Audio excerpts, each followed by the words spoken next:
पाणी प्रश्नावर तब्बल 4 तास चाललेल्या इचलकरंजी महापालिकेच्या विशेष सभेत सत्तारूढ आणि विरोधकांमध्ये आरोप प्रत्यारोपांच्या फैरी झडल्या। अखेर सुळकूड पाणी योजना शहरासाठी कार्यान्वित करण्यासाठी सत्तारूढ आणि विरोधकांचं एकमत झालं। योजना मार्गी लावण्यासाठी महापौरांच्या नेतृत्वाखाली नगरसेवकांचं शिष्टमंडळ मुख्यमंत्री आणि दोन्ही उपमुख्यमंत्र्यांना भेटण्याचा ठरावही करण्यात आला।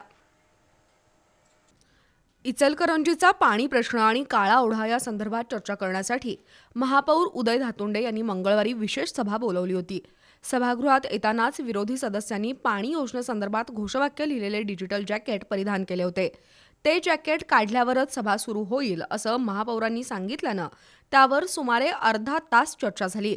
अखेर विरोधी सदस्यांनी जॅकेट काढल्यावर सभेला सुरुवात झाली। 15 वर्षात कृष्णा योजना आणि आतापर्यंतच्या पाणीपुरवठा योजनेसाठी सुमारे 465 कोटी रुपये खर्च झाल्याचं आकडेवारीसह सांगत विरोधी पक्षनेते उदयसिंग पाटील यांनी कृष्णा नदीत पुरेसं पाणी असतानाही केवळ नियोजनशून्य कारभारामुळे नागरिकांना पाण्यापासून वंचित ठेवलं जात असल्याचा आरोप केला।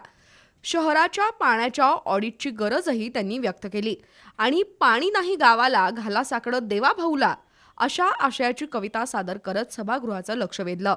यावेळी काही मुद्द्यांवर सत्तारूढ गटातील काही नगरसेवक विरोधकांना व्यत्यय आणत असल्यानं दोन्ही बाजूंकडून खडाजंगी झाली। विरोधी नगरसेवकांनी सुळकूड योजनेबाबत भूमिका मांडली। पाण्याच्या प्रश्नासाठी एकत्र येण्याचा अभाव असल्याचं स्पष्ट करत ज्येष्ठ नगरसेवक मदन कारंडे यांनी सभागृहात चर्चा करून हा विषय संपणार नाही तर नेमकं काय करणार आहात हे जाहीर करा, इचलकरंजीकरांना फसवू नका असं परखड मत व्यक्त केलं। सत्तारूढ गटाच्या नगरसेवकांनीही सुळकूड योजनेसाठी आग्रही असल्याचं सांगितलं। सभागृह नेते विठ्ठल चोपडे यांनी सभागृहासमोर पाणी प्रश्नाची वस्तुस्थिती मांडली। कुणाच्या तरी दबावाखाली अधिकाऱ्यांनी चुकीचा तांत्रिक अहवाल दिल्याचा आरोप करत विरोधकांनी उपस्थित केलेल्या प्रश्नांचा सविस्तर खुलासा केला।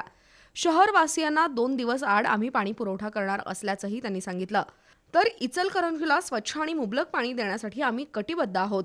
त्यासाठी विरोधक आणि आजी माजी आमदार खासदार तसंच शहरासाठी योगदान देणाऱ्यांना सोबत घेऊन सुळकूड योजना मार्गी लावण्यासाठी शासनाकडे पाठपुरावा करणार असल्याचं महापौर उदय धातुंडे यांनी स्पष्ट केलं।